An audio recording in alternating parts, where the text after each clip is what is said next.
Assalamualaikum warahmatullahi wabarakatuh. Nama saya Susilawati dengan NIM 2008 30404 dari kelas IATB semester 6. Video ini dibuat untuk memenuhi tugas UTS mata kuliah Tafsir Tematik Hukum dan Ekonomi.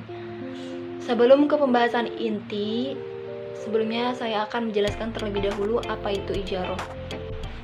Pengertian ijaroh secara bahasa adalah al-ajru, yang berarti ganti atau kompensasi, sedangkan secara istilah adalah akad pemindahan hak guna atas suatu barang atau jasa dalam waktu tertentu dengan pembayaran upah sewa yang disebut ujroh tanpa diikuti dengan pemindahan kepemilikan atas barang itu sendiri. Jadi, ijaroh dimaksudkan untuk mengambil manfaat atas suatu barang atau jasa dengan jalan penggantian, yaitu membayar sewa atau upah dengan jumlah tertentu. Sekilas tentang ekonomi Turki. Ekonomi Turki dikategorikan sebagai ekonomi negara menuju maju atau yang disebut emerging market oleh IMF.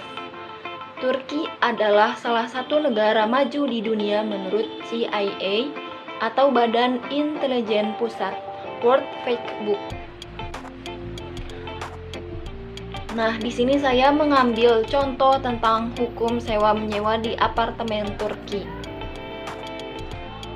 Hal pertama yang harus diperhatikan tentang dasar hukum aturan sewa menyewa apartemen adalah Undang-Undang Utang Piutang atau The Law of Obligation nomor 6098 yang berbunyi, pihak yang terikat dalam kontrak sewa merupakan subjek hukum dan tunduk pada hak dan kewajiban. Kemudian perlu diketahui bahwa kenaikan harga sewa setelah setahun masa kontrak maksimal 25% dari harga sewa sebelumnya. Ketentuan ini berlaku sejak 8 Juni 2022 hingga 1 Juli 2023. Sesuai dengan pasal 344 undang-undang tersebut, kesepakatan antara para pihak mengenai kenaikan sewa dimungkinkan asalkan kenaikan tersebut tidak melebihi indeks harga konsumen rata-rata 12 bulan. Dengan kata lain, adalah ilegal bagi pemilik rumah untuk menaikkan harga sewa melebihi dari CPI atau Consumer Price Index, yaitu alat ukur untuk menilai perubahan rata-rata harga suatu barang dan jasa.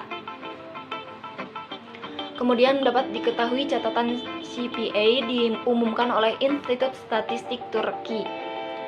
Poin selanjutnya, menaikkan harga sewa secara sepihak sebelum kontrak berakhir. Hal tersebut tidak memiliki efek hukum.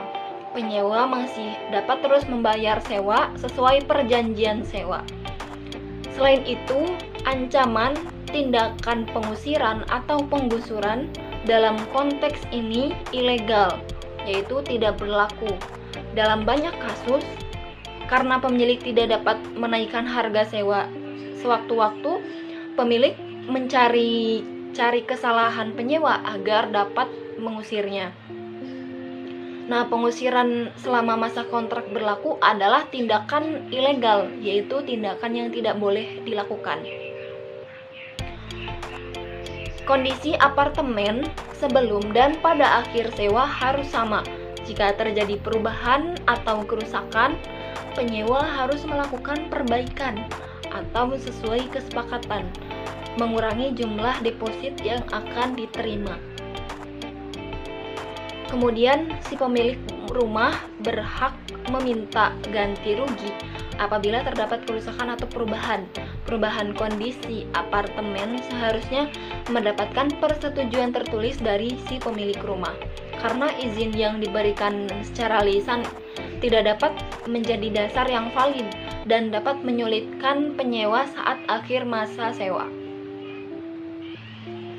Kemudian, penyewa disarankan untuk mendokumentasikan foto atau video kondisi awal dan akhir apartemen sebagai barang bukti jika terjadi tuntutan di kemudian hari.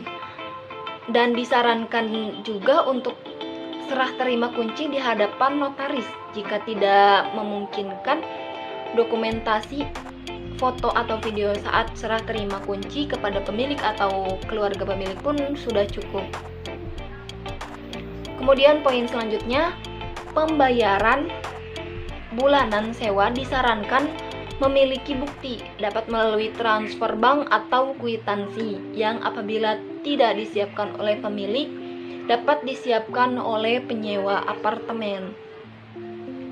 Hal ini penting untuk kepentingan si penyewa apartemen, mengingat perjanjian sewa adalah dokumen hukum yang mengatur hak dan kewajiban pihak yang terikat di dalamnya.